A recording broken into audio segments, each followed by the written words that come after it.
الرحمن الرحيم مالك يوم الدين إياك نعبد وإياك نستعين اهدنا الصراط المستقيم صراط الذين أنعمت عليهم غير المغضوب عليهم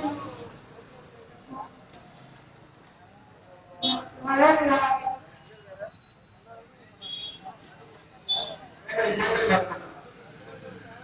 ஆபித்தவர்கள் உரை நிகழ்த்துவார்கள்.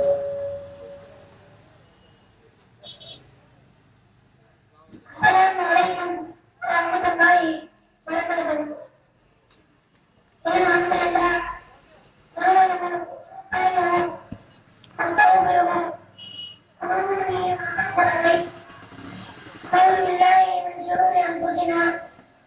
ومن سيئات أعمالنا من يهده الله فلا مضل له ومن يضلل فلا هادي له. தம்பி அப்படி முன்னாடி போய் உட்கார்ந்தீங்க, நான் வீடியோ எடுக்க போறேன். உட்காரியா? சேர் இருக்கா? சரி சரி, உட்கார் உட்கார். எல்லாம் வல்ல அல்லாஹ்வின் நல்லடியார்களே, மறுமை நாளில் அல்லாஹ்வை பார்க்க முடியாது என்று சிலர் சொல்கிறார்கள். இது முற்றிலும் தவறான வாதமாகும். குர்ஆனில் அந்நாளில் சில முகங்கள் மலர்ந்திருக்கும், தமது இறைவனை பார்த்துக் கொண்டிருக்கும் என்று அல்லாஹ் சொன்னதை இவர்கள் கவனிக்க மாட்டார்களா?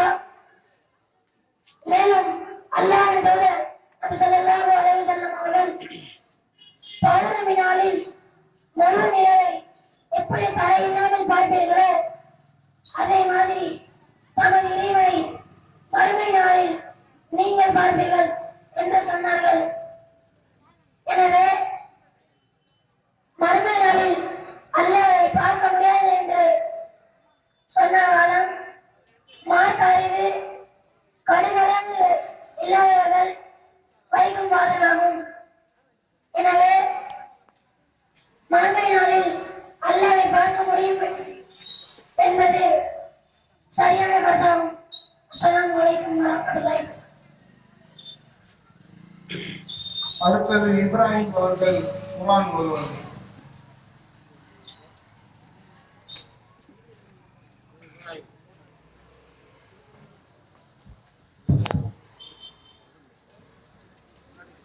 சரிங்க. أعوذ بالله من الشيطان الرجيم بسم الله الرحمن الرحيم والضحى والليل إذا سجى ما ودعك ربك وما قلى فلله خير لك من الأولى ولسوف يعطيك ربك فترضى ألم يجدك يتيما فآوى ووجدك ضالا فهدى ووجدك عائلا فأغنى فأما اليتيم فلا تقهر وأما السائل فلا تنهر وأما بنعمة ربك فحدث. அடுத்ததாக யாசின் அவர்கள் உரை நிகழ்த்துவார்கள். அஸ்ஸலாமு அலைக்கும் வரஹ்மத்துல்லாஹி வபரகாத்துஹு. எல்லா புகழும் அல்லாஹ் ஒருவனுக்கே. எல்லாம் வல்ல அல்லாஹ்வின் நல்லடியார்களே, உங்கள் அனைவர் மீதும் அல்லாஹ்வின் சாந்தியும் சமாதானமும் உண்டாகுமாக. நமது நாட்டில் ஏராளமான தர்க்கங்கள் இருக்கின்றன. அதில் இஸ்லாமிய மக்கள் சென்று பிரார்த்தனை செய்கின்ற காட்சிகளை நாம் பார்க்கிறோம். இது முற்றிலும் விளை வைத்ததாகும். ஏனென்றால் அல்லாஹ் அல்லாஹ்விடம் பிரார்த்தனை செய்வதை அல்லாஹ் மன்னிக்க மாட்டான். இதை பற்றி அல்லாஹ் திருக்குர்ஆனில் என்னை பற்றி எனது அடியார்கள் உம்மிடம் கேட்டால் நான் அருகில் இருக்கின்றேன். பிரார்த்திப்பவன் என்னை பிரார்த்திக்கும் போது பிரார்த்தனைக்கு பதிலளிக்கின்றேன். என்னையே பிரார்த்திக்கட்டும், என்னையே நம்பட்டும், இதனால் அவர்கள் நேர்வழி பெறுவார்கள் என்று குறிப்பிடுகிறார். நமது பிரார்த்தனை ஏற்றுக்கொள்ள, நமது பாவங்களை மன்னிக்க அல்லாஹ் தயாராக இருப்பதாக திருக்குர்ஆனில் சொல்கிறான். தனது தானத்தை கொடுத்து கொண்ட எனது அடியார்களே, நீங்கள் அல்லாஹ்வின் அருளில் நம்பிக்கை வைத்துள்ளார்கள். அவன் பாவங்கள் அனைத்தையும் மன்னிப்பவன். எனவே அல்லாஹ்விடம் மட்டுமே பிரார்த்தனை செய்ய வேண்டும், வேற எவரிடம் பிரார்த்தனை செய்யக்கூடாது. அஸ்ஸலாமு அலைக்கும். சாதிக்கும் ஆசிக்கும் ஒரு சின்ன கலந்துரையாடல் செய்வார்கள்.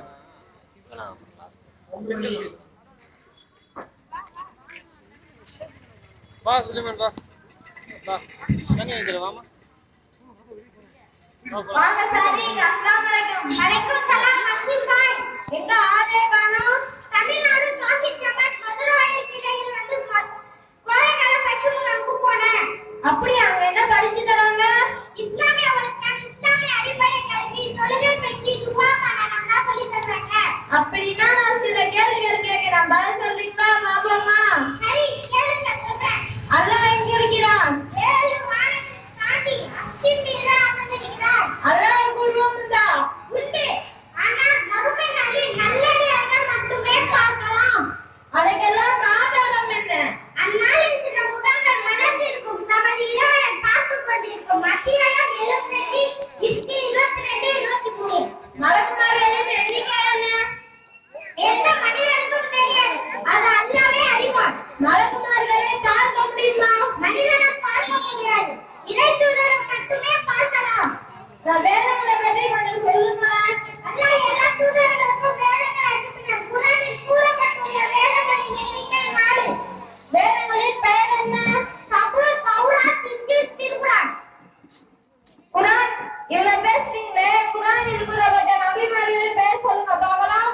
ஆதம் நபி, நூஹ் நபி, இப்ராஹிம் நபி, இஸ்ஹாக் நபி, யாக்கூப் நபி, தாவூத் நபி, சுலைமான் நபி, அய்யூப் நபி, ஹாரூன் நபி, ஜக்ரியா நபி, யஹ்யா நபி, இலியாஸ் நபி, அல்யஸவு நபி, யூனுஸ் நபி, ஹூத் நபி, லூத் நபி, இத்ரீஸ் நபி, ஹூத் நபி, சாலிஹ் நபி, சுவைப் நபி, குல்கிப்லு நபி, முஹம்மது ஸல்லல்லாஹு அலைஹி வஸல்லம்.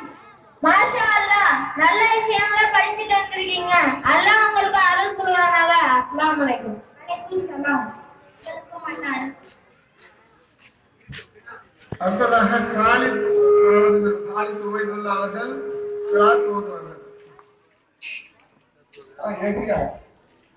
எஹியா அவர்கள் குர்ஆன் ஓதுவார்கள்.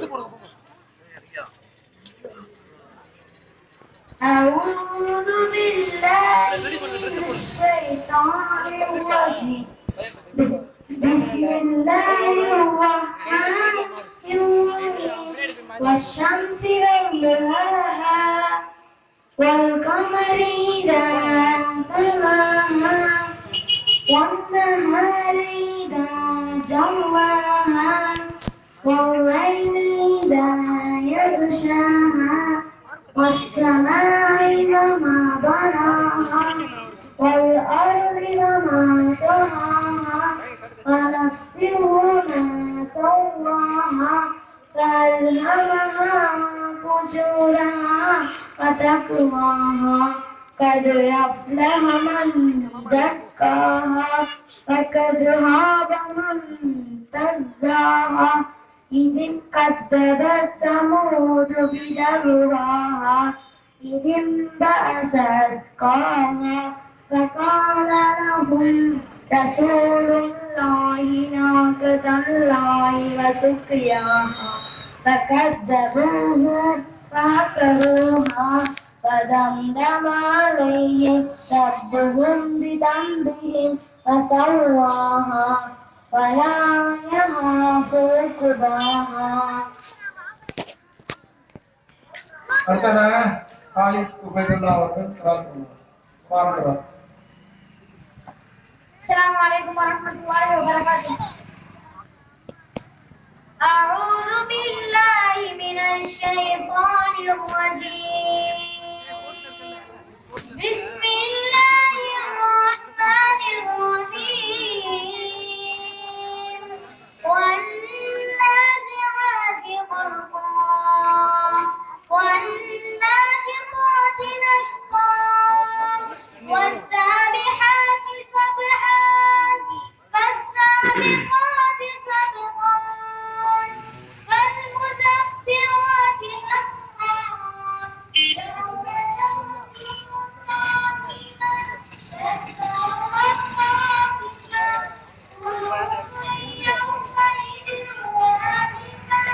أبصارها خاشعة يقولون إنا لمردودون في الحافرة أإذا كنا عظاما نخرة قالوا تلك إذا كرة خاسرة فإنما هي زجرة واحدة فإذا هم بالساهرة هل أتاك حديث موسى إذ ناداه ربه بالوادي المقدس طوى اذهب إلى فرعون إنه طغى فقل هل لك إلى أن تزكى وأهديك إلى ربك فتخشى فأراه الآية الكبرى فكذب وأصاب ثم أدبر يسعى فحشر فنادى فقال أنا ربكم الأعلى فأخذه الله نكال الآخرة والأولى إن في ذلك لعبرة لمن يخشى أأنتم أشد خلقا أم السماء بناها رفع سمكها فسواها فأغطش ليلها وأخرج ضحاها والأرض بعد ذلك دحاها أخرج منها ماءها ومرعاها والجبال أرساها متاعا لكم ولأنعامكم فإذا جاءت الطامة الكبرى يوم يتذكر الإنسان ما سعى وبرزت الجحيم لمن يرى فأما من طغى وآثر الحياة الدنيا وإن الجحيم هي المأوى وأما من خاف مقام ربه ونهى النفس عن الهوى وإن الجنة هي المأوى يسألونك عن الساعة أيان مرساها فيما أنت من ذكراها إلى ربك منتهاها إنما أنت منذر من يخشاها كأنهم يوم يرونها لم يلبثوا إلا عشية أو ضحاها. السلام عليكم.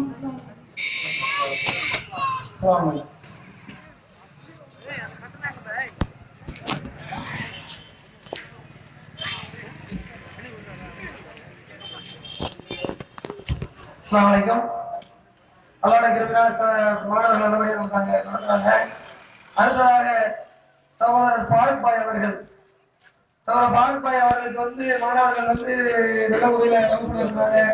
இருந்தாலும் ஒரு வித்தியாசமான முயற்சியாக இன்றைக்கு பெரும் சமூக தீமையாக சமூகத்தில் நடக்கக்கூடிய அத்தனை தீமைகளுக்கும் மூல காரணமாக இருக்கக்கூடிய அந்த ஒரு விஷயத்தை இங்க மக்களிடத்துல விளக்கக்கூடிய ஒரு வித்தியாசமான முயற்சியை ஏற்படுத்தியிருக்கிறார்கள்.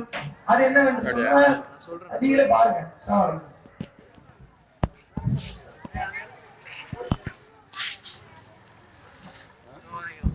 சும்மா இருக்கீங்களா?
பாய் ஒரு சேர் கொடுத்துருங்க எனக்கு.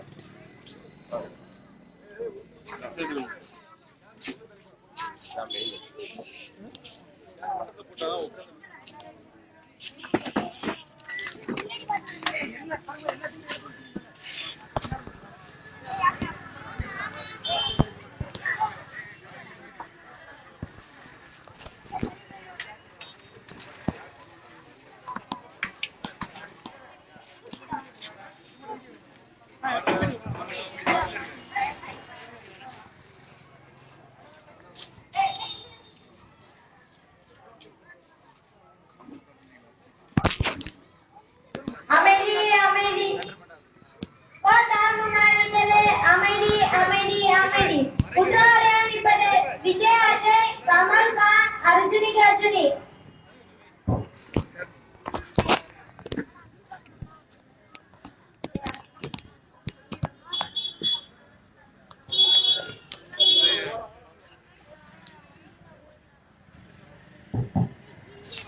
இன்றைய வழக்காக சினிமாஸ் துறையை சார்ந்தவர்களுக்கு மரண தண்டனை வழங்க வேண்டும் என்று இன்றைய வழக்கில் பதிவு செய்யப்பட்டிருக்கிறது.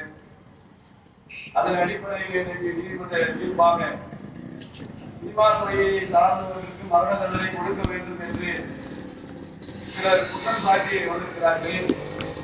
அதன் அடிப்படையில் அவர்களுடைய வாதங்களை இந்த நீதிமன்றம் இன்று ஏற்க இருக்கிறது. முதலாவதாக ஆபித் அவர்கள் தங்களுடைய வாதங்களை தொகுக்கலாம். ஆபித் அவர்கள்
தம்பி கொஞ்சம் தள்ளிக்கு, கொஞ்சம் பேக் லேசா.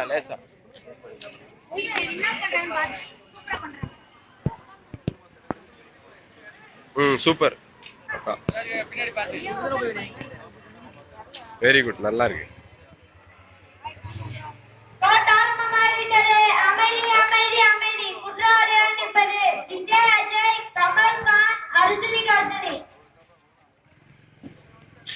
இன்றைய வழக்காக சினிமா துறையை சார்ந்த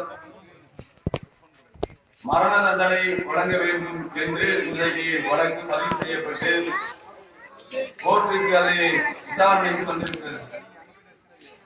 அதன் அடிப்படையில் ஆபீஸ் அவர்கள் முதலாவதாக ப்ரொசீட் பண்ணுங்க. இவர்கள் சினிமா எடுக்கும் கூட்டாளிகள் சினிமாவின் மூலம் மக்களை சீரழிக்கும் இந்த சினிமா துறையை சார்ந்த குற்றவாளி கூறியிருக்கும் 3 பேருக்கும் மரண தண்டனை கொடுக்கும்படி நான் நீதிபதியாளர் கேட்டுக்கொள்கிறேன். மரண தண்டனை கொடுக்கிற அளவுக்கு அவர்கள் என்ன குற்றம் செய்தார்கள்?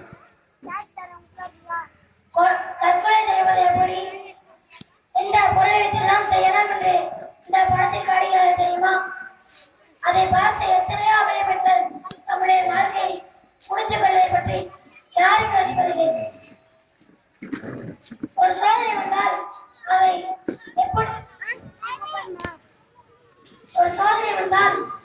எப்படி சகித்துக் கொண்டு வாழ்வதை பற்றி கற்று சொன்னால் இவர்களை பாராட்டலாம். ஆனால் இவர்கள் பெண்களை வலியுறுத்தினார்கள்.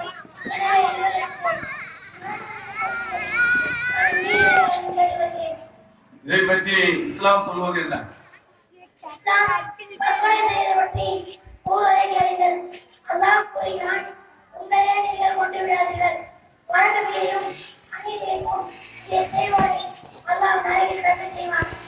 அத்தியாயம் 4 29வது வசனம் 30வது வசனம் இருக்கிறது. மேலும் அல்லாஹ்வின் தூதர் ஸல்லல்லாஹு அலைஹி வஸல்லம் அவர்கள் கூறினார்கள், தற்கொலை செய்பவர்கள் நிரந்தரமாக நரகில். அப்ப தற்கொலை செய்வதற்கு இவர்கள் எல்லாம் காரணம் என்று நீங்கள் வாதிடுகிறீர்களா? Yasin public prosecutor proceed. நீதிபதி அவர்களே, இந்த சினிமாவினால் சமூக கடமைகள் தீமைகள் மறைந்து கிடைக்கின்றன. இந்த சினிமாவை பார்த்து மக்கள் அது போன்ற வாழ்க்கை செயல்பட்டு கொண்டிருந்தால் ஆளாகினார்கள். உதாரணத்திற்கு இன்று எடுத்துக்காட்டாமல் கொலை காணப்படுகிறது. இந்த கொலையை கொண்டு எப்படி கொலை செய்வேன் என்று படிக்கும் போது இந்த சினிமாவை தான் ஆர்வம் காட்டுகிறான். சமீபத்தில் கூட ஒரு நிகழ்ச்சி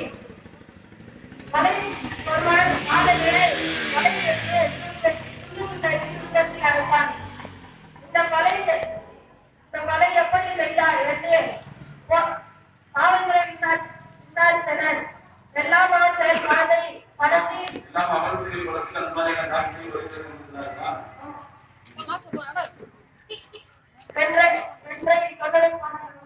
தம்பி கொஞ்சம் கீழே விழுந்துருப்போம். எப்படி உட்காரு. அதனால் சினிமா துறையை சார்ந்தவர்களுக்கு நீங்கள் மரண தண்டனை கேட்கிறீர்கள்.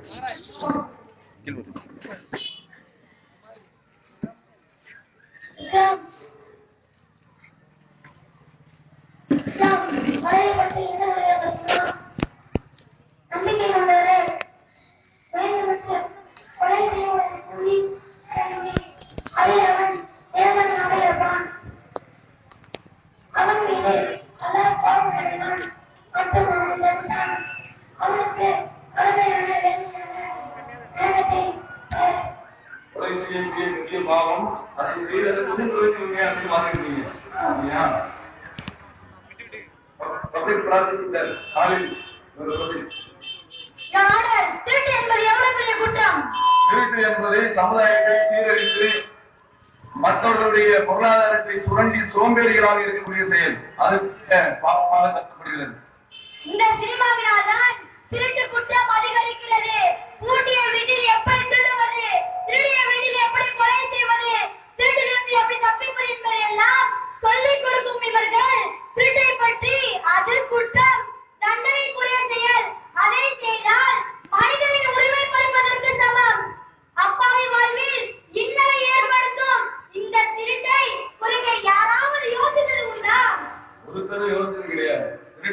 இன்றைக்கு அதிகமாக பெருகிக் கொண்டே போய் கொண்டிருக்கிறது. இவர்களினால் பல அப்பாவிகளின் பொருளாதாரம் பறிபோவதால் இவர்களுக்கு மரண தண்டனை நாம் கொடுக்க வேண்டும். மரண தண்டனை சம்பந்தமாக, திருட்டு சம்பந்தமாக இஸ்லாம் என்ன சொல்கிறது? திருட்டை பற்றி இஸ்லாம் என்ன கூறியது தெரியுமா? திருடுபவன் திருடுபவன் ஆகிய இருவரின் கைகளை வெட்டி விடுங்கள்.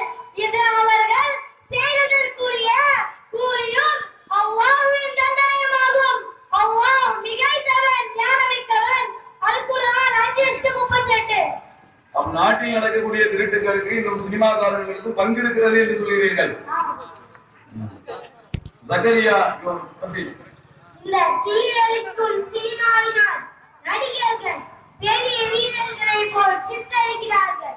ஓடும் பஸ்ஸை பாய்ந்து பிடிப்பது போல், நிறுத்துவது போல் தாக்கக்கூடிய மக்களை மூளை தளவு செய்கிறார்கள். இதை பார்த்து அப்பாவி சிறுவர்கள் ஹீரோக்கள் மாதிரி அடிக்க வேண்டும் என்று முயற்சி செய்து தங்கள் உயிரை மாய்த்து கொள்வதை பார்க்கிறோம்.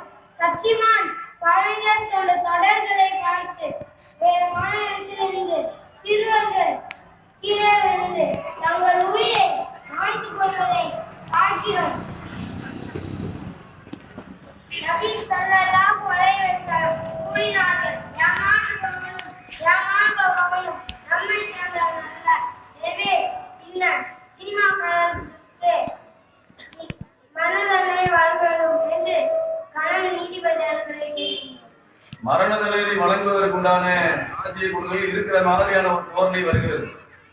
இன்றைக்கு சிறுவர்களில் சினிமாவை பார்த்து வழிவிடக்கூடிய நிலையும் உயரமான கட்டிடங்களிலிருந்து விழுவதற்கும் அவர்கள் தான் காரணம் என்று நீங்கள் வாதிடுகிறீர்களா? ஹாலிவுட் ஒரு புரட்சி. இவரோடு பொருளாதார மோசடி செய்வது, கட்டுக்கட்டாய் பணம் சம்பாதிப்பது, பெண்களை கேவலப்படுத்துவது, இது எவ்வளவு பெரிய குற்றம்? பெண்களை கேவலப்படுத்துவதில் மிகப்பெரிய குற்றம். கண்ணியமாக பார்க்கக்கூடிய பெண்களை இழிவாக கேவலமாக கருதுவது என்பது ரொம்ப மிகப்பெரிய குற்றம். பொருளாதார மோசடி செய்வது பெரிய குற்றம். இந்த சினிமா துறையை சார்ந்தவர்கள் பொருளாதார மோசடி செய்கிறார்கள், கட்டுக்கட்டாய் பணம் சம்பாதிக்கிறார்கள். எப்படி சம்பாதிக்கிறார்கள்?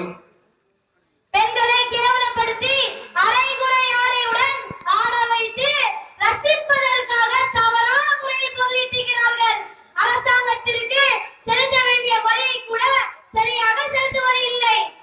வரி செலுத்தாதது இது தமிழகத்தில் எடுத்துக்கொண்டால் சினிமாக்காரர்கள் தான் அதிகமாக வரி ஏய்ப்பு செய்கிறார்கள். பொதுமக்களிடம் கட்டாயப்படுத்தி வரி கட்ட சொல்வதை போல் இவர்களிடம் அரசாங்கம் கண்டிப்புடன் நடப்பது இல்லை. அரசாங்கத்திற்கு இது ஒரு அளவுகோல். அரசாங்கம் இதை கவனத்தில் எடுத்து வரி சாமானிய மக்களிடத்திலே வாங்குவது மாதிரி நடிகர்களிடத்திலே சினிமாக்காரர்களிடத்திலே வாங்குவதில்லை என்று நீங்கள் வாதிடுகிறீர்கள். மக்களின் பணத்தில் தாங்கள் வாழ்வை வளமாக்கிக் கொண்டு மக்களை சீரழிவுக்கு எடுத்து செல்லக்கூடிய இவர்களுக்கு மரண தண்டனை தான் கொடுக்க வேண்டும்.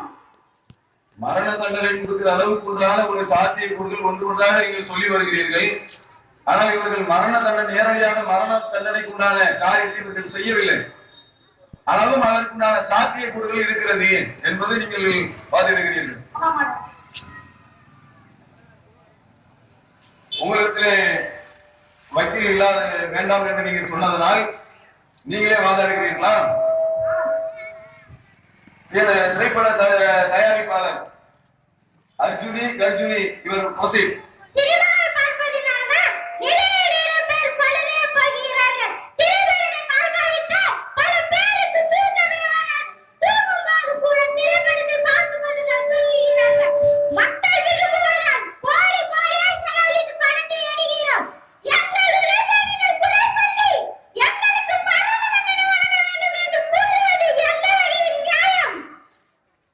மக்களுக்கு பொழுதுபோக்காக படம் எடுத்து பணம் சம்பாதித்து மக்களை வழிகேட்டில் கொண்டு செல்லக்கூடிய காரியத்தை சரி உழைப்புன்னு என்று சொல்கிறீர்களா?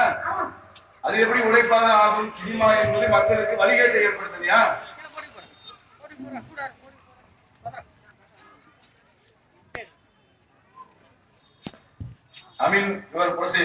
என்ன பார்க்கிறீர்கள்? திரைப்படம் தயாரிக்கிறீர்கள், மக்கள் திரைப்படத்தை திரைப்படத்தில் உள்ள விஷயங்களை பொழுதுபோக்காக எடுத்துக்கொள்கிறார்கள்.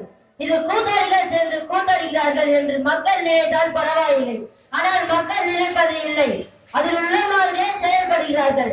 உதாரணத்திற்கு, ஒரு பெண் தன் காதலுடன் வீட்டை விட்டு தன் பெற்றோர்களுக்கு தெரியாமல் ஓடி போய் திருமணம் செய்து கொள்கிறாள். அவள் கையும் களவுமாக பிடித்து காவல்துறை விசாரித்தாள். அந்த பெண் என்ன சொன்னால் தெரியுமா? நான் அலைப்பாய்தை திரைப்படத்தை பார்த்தேன். அதில் ஹீரோ ஹீரோயினை கூப்பிட்டுக் கொண்டு ஓடி போகிறான். அதன் மாதிரிதான் நானும் செய்தேன். திரைப்படத்தை பார்க்கும் நீங்கள் அவர்கள் செய்வதை ஏற்றுக்கொள்கிறீர்கள். அதையே நிஜ வாழ்க்கையில் செய்தால் எதிர்க்கிறீர்களே, இது நியாயமா என்று அந்த பெண் காவல்துறையை கேட்கிறாள். என்ன சொல்ல முடியும்? இந்த அதிகாரிகளுக்கு இப்ப புரிகிறதா திரைப்படம் மக்கள் மத்தியில் எவ்வளவு தாக்கத்தை ஏற்படுத்தி சீரழிக்கிறது என்று? எனவே திரைப்படம் தயாரிக்கும் இவர்களுக்கு மரண தண்டனை கொடுக்கும்படி கேட்டுக்கொள்கிறேன்.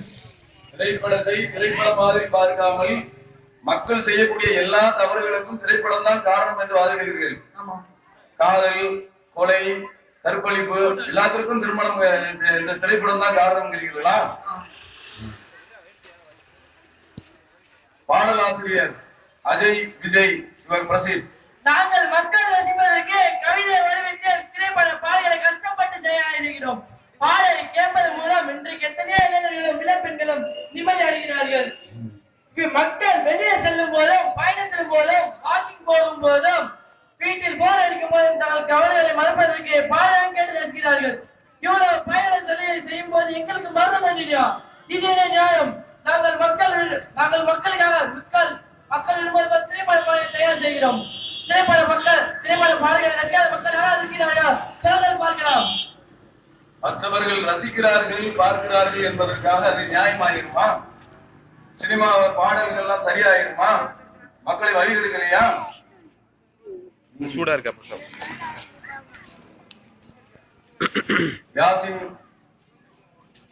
யாசின் இவர் பிரசித். இந்த பாடலாசிரியராலும் அவரது கவிதை நயிற்று மயக்க மக்களும் சேர்த்த பரிசு என்ன தெரியுமா? பெரும் விளைவில் தான். கையில் செல்போன் காதல் கேட்பன் வைத்துக் கொண்டு பாட்டி கேட்டுக்கொண்டே செல்வதால் பின்னால் என்ன நடிகர்கள் என்று தெரிய முயற்சிக்காத எத்தனையோ பேர் ஒரு பாதையை கூட சரியாக கருதாமல் ரயில் பஸ் போன்ற வாகனங்களை அடிப்படுவதையும் மற்ற வாகன ஓட்டிகளின் சிரமத்தை ஏற்படுத்துவதையும் வாகனங்களில் இருக்கும் போதும் பயணிக்கும் போதும் இந்த கேட்ட பாடலை சேவை கேட்டு ரசிப்பதால் எத்தனையோ பேர்கள் நடந்து மக்களின் உயிர் பறிப்போவதை பார்க்கிறோம். மக்கள் உயிர் பறிப்போவதற்கு இந்த சினிமா துறையில் உள்ள சார்ந்தவர்கள் தான் காரணம் அப்படின்னு நீங்க சொல்றீங்க. எல்லா விதமான தீமைகளுக்கும் இந்த திரைப்படமும் அதன் பாடலும் முதல் காரணம் என்பதை யாரும் மறுக்க முடியாது. சரி, இந்த திரைப்பட பாடலை ஒரு தாயும் மகளும் ஒரு தகப்பனும் மகளும் வெற்றி கேட்டு ரசிக்க முடியுமா? முடியவே முடியாது. எந்த பாட்டையும் கேட்க முடியாது. இவ்வளவு அசிங்கமான வார்த்தைகள், அருவருப்பான சீண்டல்கள், இதெல்லாம் எழுதி பணம் சம்பாதி பொதுமக்கள் நல்லதா? பணம் சம்பாதிப்பதற்காக இவ்வளவு அசிங்கமான ஆபாசமான வார்த்தைகள் எழுதுகிறீர்களா? இதன் விளைவுகள் எண்ணில் ஆகாது. எனவே இந்த பாடலாசிரியர்களுக்கும் மரண தண்டனை கொடுக்க வேண்டும். இதை பற்றி இஸ்லாம் என்ன சொல்கிறது? இசை பற்றி நபி ஸல்லல்லாஹு அலைஹி வஸல்லம் கூறினார்கள், மொழிகளுக்கும் மனிதனுக்கும் சைத்தான் இசை கருவியாகும். முஸ்லிம் 4695. மேலும் அல்லாஹ்வின் ஸல்லல்லாஹு அலைஹி வஸல்லம் கூறினார்கள், நாளையும் மனிதனுக்கும் உள்ள பயன்களுடன் அருள்வாளர்கள் வரமாட்டார்கள். முஸ்லிம் 4694. எல்லா தீமைகளுக்கும் இவர்கள் தான் காரணம் என்று அறிவிக்கிறீர்கள். டைரக்டர் அஜய் விஜய். நீதிபதி அவர்களே, நீங்கள் சினிமா பார்ப்பீர்களா? நாம் பார்ப்பது கிடையாது. தீமைகளை விளைவிக்கக்கூடிய எந்த ஒரு காரியத்தையும் நான் பார்ப்பது கிடையாது. ஒரு படம் எடுக்க எவ்வளவு சிரமம் தெரியுமா? ஒரு காட்சியை நாங்க படமாக நாங்கள் எடுக்க முயற்சி. உங்களுக்கு என்ன தெரியும்? எல்லா சிரமங்களும் திருப்தி பயமாக எடுக்க வேண்டும். ஏன்னா குடியாரம் பார்க்கும் போது அவனை இருப்பது போன்றும் வட்டி சம்பந்தப்பட்ட நீங்கள் தோல்வாகவும் காமெடி ரசிப்பாங்க அவனுக்கு தகுந்த வரம் எடுக்க வேண்டும். சென்சார் போர்டுக்கு எந்த படத்தை ஏன் சர்டிபிகேட் வாங்காமல் இருக்க அவனுக்கு கொடுக்க வேண்டியதை கொடுத்து சரி செய்ய வேண்டும். இவ்வளவு சிரமங்கள் மத்தியில் பொருளாதார நெருக்கடி வேறு பயன்படுத்துகிறது. இப்படி அனைத்து மக்களை திருப்திப்படி வரம் எடுக்க வேண்டும். இதற்கு வரம் இல்லையா? இதற்கு நியாயமா? நீங்கள் தான் காரணம் என்று உங்களுடைய படங்கள் தான் மனத்தையே பிரச்சனையாக ஆகிவிட்டு கலவரத்தை ஏற்படுத்த தொழிலாக இருக்கிறது. உங்களுடைய படம் தான் அதற்கு காரணமாக இருக்கிறது.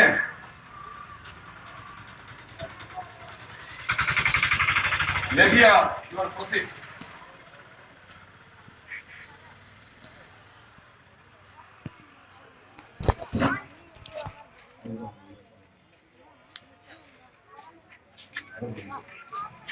வடகிழக்கு சிரமமா குடிமக்களை குடிக்க வைத்து அவனது மனைவி மக்களை நற்றோட்டில் நிப்பாட்டி தற்கொலை செய்ய தூண்டும் பணம் எடுக்க சிரமமா? உங்கள் படத்தினால் வந்த வினை என்ன தெரியுமா? குடிபோதையின் வாகனத்தை ஓட்டி பல பேர் மரணம்.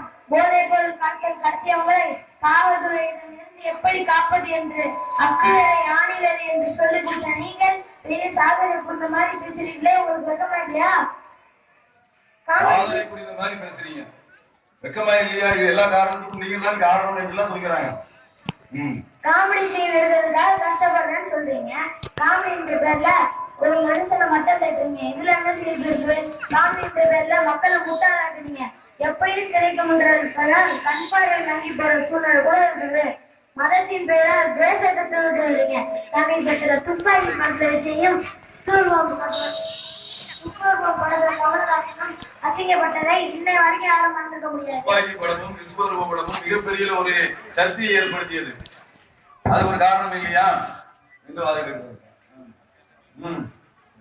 வாகனத்தை எப்படி ஸ்டைலாக ஓட்டி விபத்தை ஏற்படுத்துவது, மக்களுக்கு ஒரே ஒரு போன்று நடத்தி மக்களை ஏமாற்றுவது, இது போன்ற தீமையின் மொத்த உருவமாய் திகழும் இவர்கள் எடுக்கும் திரைப்படத்தின் மூலம் மக்களை வழிகெடுக்கும் இவர்களுக்கு மரண தண்டனை வழங்க வேண்டும் என நீதிபதி அவர்களை கேட்டுக்கொள்கிறேன். மரண தண்டனை வழங்குவதற்கு இந்த படம் எடுத்து இந்த கலவரத்தை ஏற்படுத்தக்கூடிய மத பிரச்சனை ஏற்படுத்தக்கூடியது எல்லாமே இவர்கள் தான் காரணம் என்று வாதிடுகிறீர்களா? Ibrahim, your proceed. தீயதை பார்ப்பது கண் தெரிவிப்பதுதான், தீயதை கேட்பது காது தெரிவிப்பதுதான், தீயதை பேசுவது காது தெரிவிப்பதுதான். எனவே மக்களை தீயவரை தோன்றாம் இந்த சினிமாவை தடை செய்து இவர்களுக்கு தண்டனை வழங்க வேண்டும் என்று கனம் நீதிபதி அவர்களை கேட்டுக்கொள்கிறோம். இந்த நீதிமன்றம் இரண்டு தரப்பு வாதங்களையும் உன்னிப்பாக கவனித்தது. நாம் வாழும் இந்த பூமியில் ஏராளமான துறைகள் இருக்கின்றன. அந்த துறைகள் எல்லாம் மனிதர்களுக்கு நல்லது செய்வதற்காக ஆரம்பிக்கப்பட்டது. காவல்துறை, நீதிமன்ற துறை, பத்திரிகை துறை, அரசியல் துறை, ஆன்மீக துறை, மீடியா துறை, இராணுவத்துறை, கல்வித்துறை, தொழில்துறை என்று அனைத்து துறைகளும் மனிதர்களுக்கு நன்மையை ஏற்படுத்துவதற்கும் மேன்மையை ஏற்படுத்துவதற்காக ஆரம்பிக்கப்பட்டது. ஆனால் அதில் பல தன்னுடைய உண்மை ரூபத்தை இழந்து போலியான ஒரு ரூபத்தை போர்த்தி வருகிறது. அதில் ஒன்றாக சினிமா துறையும் மீடியா துறையும் இன்றைக்கு இருக்கிறது. அறிவாளிகளால் எதிர்க்கப்பட்டும் அப்பாவிகளால் ஆதரிக்கப்படும் துறையாக சினிமா துறை உள்ளது. குறிப்பாக இன்று அது நீதிமன்றம் வரை குற்ற செயலாக வந்து இருப்பது அது ஒரு சான்று. சினிமாவினால் இன்று நிறைய கேடுகள் உள்ளது. எதிர்தரப்பு வாதங்களுக்கு குற்ற செயல்களுக்கும் சரியாக இல்லை என்று இந்த கோர்ட் நிராகரிக்கிறது. பணம் சம்பாதிப்பதற்காக படம் எடுப்பதால் நோக்கம் சமூக மக்களின் நலம் எங்களுக்கு தேவையில்லை என்று கூறுவதை ஏற்றுக்கொள்ள முடியாது. பணம் சம்பாதிக்க 1000 வழிகள் உண்டு. அதை விட்டுவிட்டு கண்ணியமாக பார்க்கக்கூடிய பெண்களை அசிங்கமாக அவமானப்படுத்தி கேவலப்படுத்தக்கூடிய இந்த சினிமா துறை அதனுடைய செயல்களை நம்மளுடைய இந்திய கலாச்சாரத்தையும் சீரழிக்கக்கூடியதாக இருக்கிறது என்று இந்த கோர்ட் கருதுகிறது. மனித இனத்தை நாசமாக்கக்கூடிய இந்த கலாச்சார சினிமாவை இந்த கோர்ட் வன்மையாக கண்டிக்கிறது. மேலும் மது, புகையிலை, விபச்சாரம், திருட்டு, கொலை, கொள்ளை, கற்பழிப்பு, ஆள் கடத்தல், மோசடி போன்ற எண்ணற்ற தீமைகளை செய்ய தூண்டுவது மட்டுமல்லாமல் அதை எப்படி செய்வது என்று நுட்பமான பாடத்தை கற்றுக் கொடுப்பதாக இந்த சினிமா துறை இருக்கிறது. அதிகமான குற்ற செயல்கள் செய்பவர்கள் காவல்துறையினுடைய விசாரணையின் போது இந்த சினிமா தான் இந்த குற்ற செயலுக்கு காரணம், இதை செய்தது இந்த சினிமா தான் தூண்டியது என்று அவர்கள் சொல்லக்கூடிய வாக்கு மூலமே சான்றாக அமைகிறது. சினிமாவை பார்க்கக்கூடிய எவரும் அதை தன்னுடைய வாழ்வில் ஏதாவது ஒரு இடத்திலோ பல நேரங்களில் அதை பின்பற்றாமல் இருப்பதில்லை. அதனால் குடும்ப அமைப்பு ஒரு 50 ஆண்டுகளுக்கு முன்னால் இருந்த நிலையை மாறி இன்றைக்கு நம்முடைய குடும்ப அமைப்புகள் எல்லாம் மாறக்கூடிய நிலையை பார்க்கிறோம். இந்த புதிய கலாச்சாரம் தொடங்கி அது பெரியவர் சிறியவர் என்ற பாகுபாடு போய் தாய் தந்தைகளை அனாதையாக ஆக்கி தங்களுடைய நடிகர்களை தலைவர்களாக ஆக்கி அவர்களுக்கு பின் செல்லும் ஒரு சமுதாயம் உருவாகி வருவது கேவலமான ஒரு நிலை. சினிமா நடிகர்களுடைய உண்மை வரலாறை நீங்கள் ஆய்வு செய்து பார்த்தால் அதிகமான கோர்ட்டுகளுக்கு வரக்கூடிய விவகாரத்து வழக்குகள் சினிமா துறையை சார்ந்தவர்களாக இருக்கிறது. அதே போல அதிக தற்கொலை செய்யக்கூடியவர்கள் சினிமா நடிகைகள் தான் அதிகமாக தற்கொலை செய்திருக்கிறார்கள் என்ற ஒரு நிலை இருக்கிறது. அதனால் சினிமா என்பது மனிதனுக்கு வழிகாட்டக்கூடிய எந்த ஒரு அம்சமும் அதிலே இல்லை. அதே போல மோசடி, கடத்தல், விபச்சார தொழில் என இவர்களுடைய உண்மையான வாழ்க்கை அறியாத பல பேர் இந்த சமூக விரோத செயலை செய்ய தூண்டக்கூடிய இந்த தலைவர்களை தங்களுடைய தலைவர்களாக வழிகாட்டியாக ஆக்கிக் கொண்டு ஒரு பரிதாபமான ஒரு செயலை செய்து கொண்டிருப்பதை இந்த கோர்ட் வன்மையாக கண்டிக்கிறது. அரசாங்கம் என்ன செய்து கொண்டிருக்கிறது? அரசாங்கம் மக்களை பார்ப்பதற்காக அமைக்கப்பட்டது. மக்களினுடைய நலன் கருதி அமைக்கப்பட்டதால் அரசாங்கம். ஆனால் இந்த அரசாங்கம் தன்னுடைய கடமைகளை சரிவர செய்யாமல் இருப்பது மிகப்பெரிய குற்றமாக இந்த கோர்ட் கருதுகிறது. மக்கள் வழிகாட்டில் செல்வதை அரசாங்கம் வேடிக்கை பார்த்து மக்களை அகல பாதாளத்தில் தள்ளுவதற்கு சமம் என இந்த கோர்ட் கூறுகிறது. சென்சார் போர்டு என்ற ஒன்று இருக்கிறதா அல்லது வெறும் போர்டு தான் இருக்கிறதா என்று இந்த கோர்ட் உண்மையாக கேட்கிறது. சென்சார் போர்டு ஆரம்பிக்கப்பட்ட நோக்கம் ஆபாசங்கள், கலவரங்கள், அசிங்கங்கள், தீமைகள் மக்களுக்கு சென்றுவிடக் கூடாது என்பதற்காக அதனால் ஏற்படுத்தப்பட்டதுதான் சென்சார் போர்டு. ஆனால் சென்சார் போர்டு இன்றைக்கு சமூக விரோதிகளின் ஒரு கூடாரமாகவும் அரசியல்வாதிகளின் பினாமிகளாகவும் மாறி இருப்பது ரொம்ப மோசமான ஒரு விளைவை ஏற்படுத்தக்கூடியது. சமீபத்தில் ஹைகோர்ட்டில் மடிசார் மாமி என்ற திரைப்படத்திற்கு வக்கீல் வழக்கில் நீதிபதி கிருபாகரன் அவர்கள் ஒரு தீர்ப்பை அளித்தார்கள். அந்த வழக்கில் சென்சார் போர்டினுடைய வன்மையாக கண்டிக்கிறார்கள். எந்த அளவுக்கு அவர்கள் கண்டிக்கிறார்கள் என்று சொன்னால் படத்திற்கு பெயர் வைக்கிறார்கள்.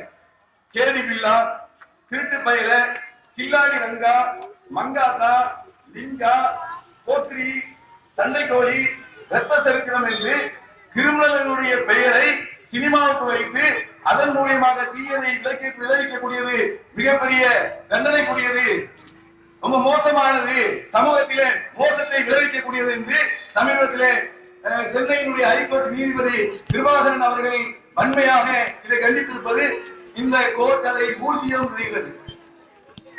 சென்சார் போர்டு அதனுடைய இல்லாத துறை டிவி துறை.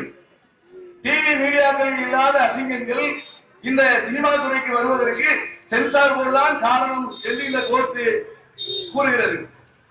இவர்களுக்கு மரண தண்டனை வழங்குவதற்குள்ளான எல்லா விதமான சாத்தியக்கூறுகளும் இருப்பதாக இந்த கோர்ட் கருதுகிறது. கொலை செய்வதை விட கலகம், குழப்பம் செய்வது பெரிய தண்டனை என குர்ஆன் கூறுகிறது. ஆனால் இதற்கு இந்த தண்டனை என்று சட்டம் வகுக்காததால் இவர்களுக்கு மரண தண்டனை தேவையும் இந்த கோர்ட் நிராகரிக்கிறது.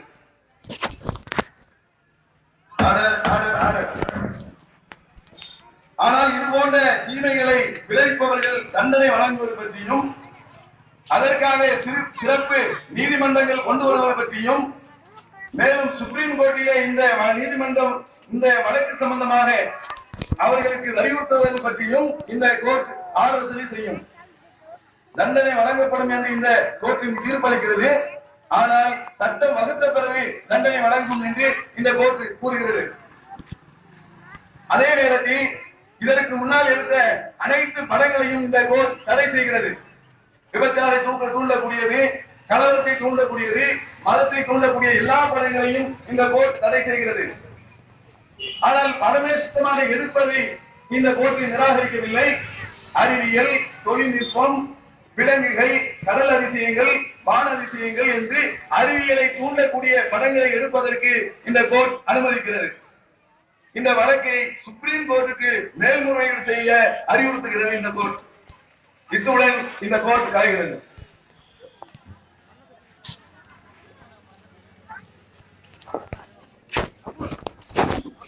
டீ எடுத்து தம்பி அங்க டீ எடுத்தாங்க.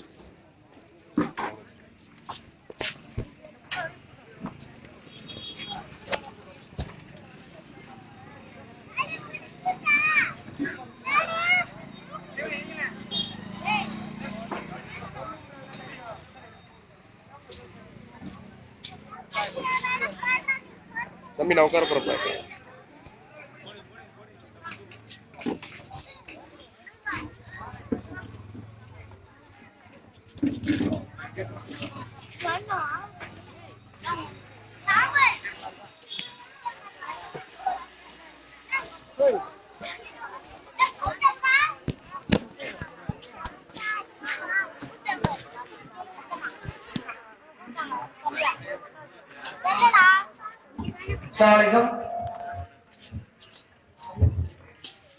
இந்த மாணவர்கள் இங்க அரங்கேற்றியது ஏதோ இல்லாததையோ பொல்லாததையோ இங்க அரங்கேற்றவில்லை. இன்றைக்கு அன்றாடம் செய்தித்தாள்களை பார்த்துக் கொண்டிருக்கின்றோம். சமீபத்திலே கூட ஒரு என்ஜினியரிங் மாணவன் சக மாணவர்களினால் கொலை செய்யப்படுகிறான்.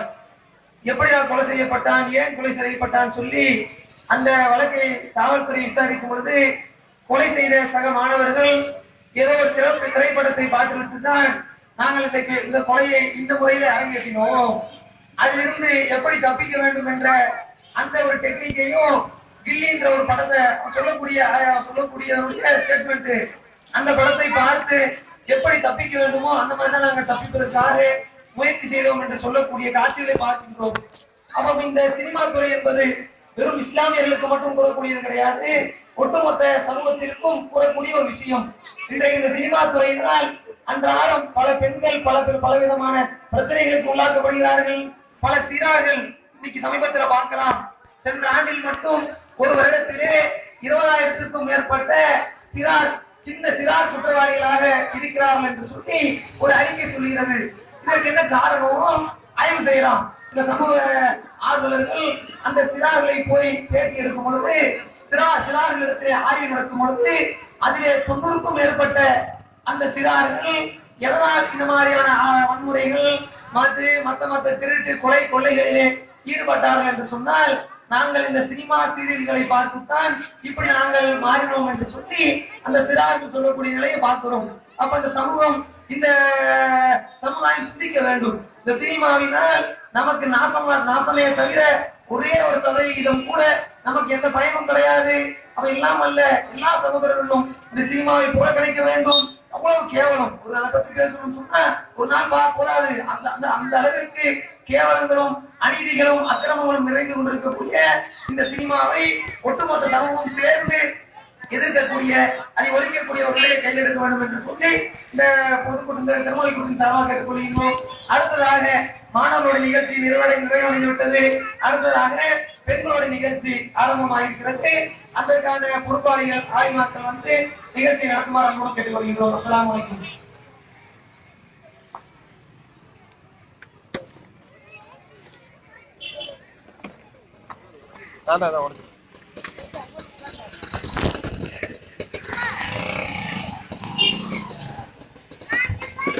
அஸ்ஸலாமு அலைக்கும் வரஹ்மத்துல்லாஹி வபரகாத்துஹு.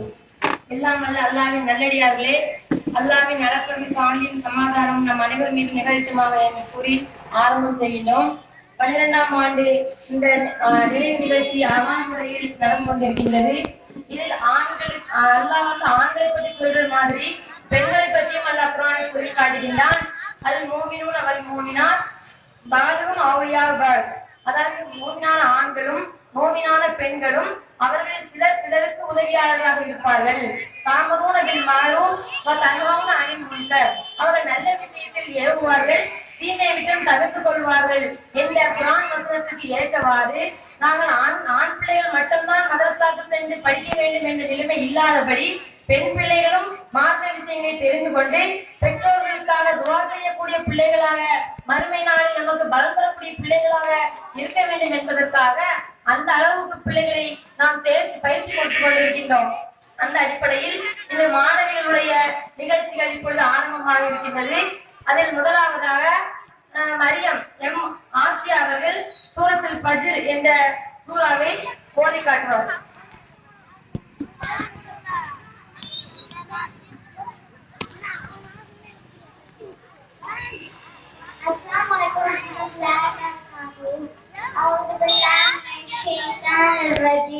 Bismillahirrahmanirrahim. Wal fajr wa layalin wash-shafi wal watr wal layli idha yasr hal fi dhalika qasamul lidhi alam tara kayfa fa'ala rabbuka bi'ad irama dhatil imad allati lam yukhlaq misluha fil bilad فَسَمُرَ الَّذِينَ جَابُوا السَّحَرَةَ الْوَحْيَ وَفِرْعَوْنَ ذِي الْأَوْتَادِ الَّذِينَ طَغَوْا فِي الْبِلَادِ فَأَفْسَدُوا فِيهَا الْفَسَادَ فَصَبَّ عَلَيْهِمْ رَبُّكَ سَوْطَ عَذَابٍ إِنَّ رَبَّكَ لَبِالْمِرْصَادِ فَأَمَّا الْإِنسَانُ إِذَا مَا ابْتَلَاهُ رَبُّهُ فَأَكْرَمَهُ وَنَعَمَهُ فَيَقُولُ رَبِّي أَكْرَمَنِ وَأَمَّا إِذَا مَا ابْتَلَاهُ فَقَدَرَ عَلَيْهِ رِزْقَهُ فَيَقُولُ رَبِّي أَهَانَنِ كَلَّا بَل لَّا تُكْرِمُونَ الْيَتِيمَ وَلَا تَحَاضُّونَ عَلَىٰ طَعَامِ الْمِسْكِينِ وَتَأْكُلُونَ التُّرَاثَ أَكْلًا لَّمًّا وَتُحِبُّونَ الْمَالَ حُبًّا جَمًّا كَلَّا إِذَا دُكَّتِ الْأَرْضُ دَكًّا دَكًّا وَجَاءَ رَبُّكَ وَالْمَلَكُ صَفًّا صَفًّا وَجِيءَ يَوْمَئِذٍ بِجَهَنَّمَ يَوْمَئِذٍ يَتَذَكَّرُ الْإِنسَانُ وَأَنَّىٰ لَهُ الذِّكْرَىٰ يَا لَيْتَنِي قَدَّمْتُ لِحَيَاتِي فَيَوْمَئِذٍ لَّا يُعَذِّبُ عَذَابَهُ أَحَدٌ وَلَا يُوثِقُ وَثَاقَهُ أَحَدٌ يَا أَيُّهَا النَّفْسُ الْمُطْمَئِنَّةُ ارْجِعِي إِلَىٰ رَبِّكِ رَاضِيَةً مَرْضِيَّةً فَادْخُلِي فِي عِبَادِي فَادْخُلِي جَنَّتِي. அடுத்ததாக சூரத்துல் ஃபாத்திஹாவை மரியம் ஓதி காட்டும். பிஸ்மில்லாஹிர்ரஹ்மானிர்ரஹீம் மாலிகி யௌமிddin இய்யாக நஅபுது வ இய்யாக நஸ்தஈன் இஹ்தினஸ் ஸிராத்தல் முஸ்தகீம்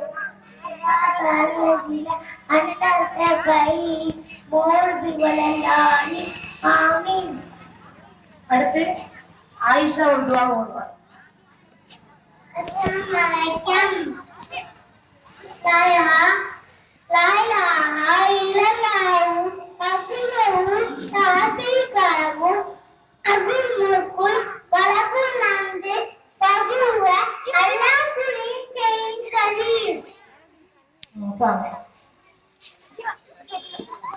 அடுத்ததாக நபி ஸல்லல்லாஹு அலைஹி வஸல்லம் கூறி காட்டினார்கள், அத்-துஆஉ ஹுவல் இபாதா, பிரார்த்தனையும் ஒரு வணக்கமாகும் என்று. அதற்கேற்ப நாம் வெறும் தமிழில் மட்டும் கேட்கும் பிரார்த்தனை மட்டுமின்றி குர்ஆனிலும் அல்லாஹ் பலவிதமான பிரார்த்தனைகளை கூறி காட்டுகின்றான். அதை பற்றி இப்பொழுது கூற வருகிறார்கள்.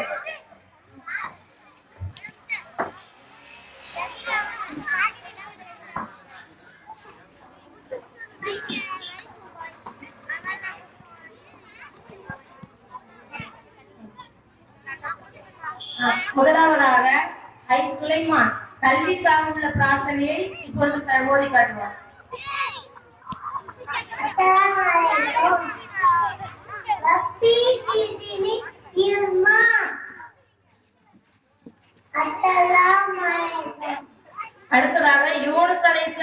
அவர்கள் கேட்ட பிரார்த்தனையை எம்ஐ நூர் லசன் அவர்கள் ஓதி காட்டுவார். எல்லா கோரிக்கையும் அஸ்ஸலாமு அலைக்கும். எல்லா கோரிக்கையும் நிறைந்த அல்லாஹ் ஆயுள்ளாஹ் இல்லாஹ் சுப்ஹானக இன்னி குன்து மினல் ஸாலிமீன். வணக்கத்துக்கு உரியவன் அல்லாஹ் தவிர யாரும் இல்லை, நீ தூயவன், நான் அடையாளமாக ஒருத்தனாக இருக்கேன். அஸ்ஸலாமு அலைக்கும். அடுத்ததாக பெற்றோருக்காக மூசா அலைஹிஸ்ஸலாம் அவர்கள் கேட்ட பிரார்த்தனையை ஹபீஸ் அவர்கள் ஓதி காட்டுவார்.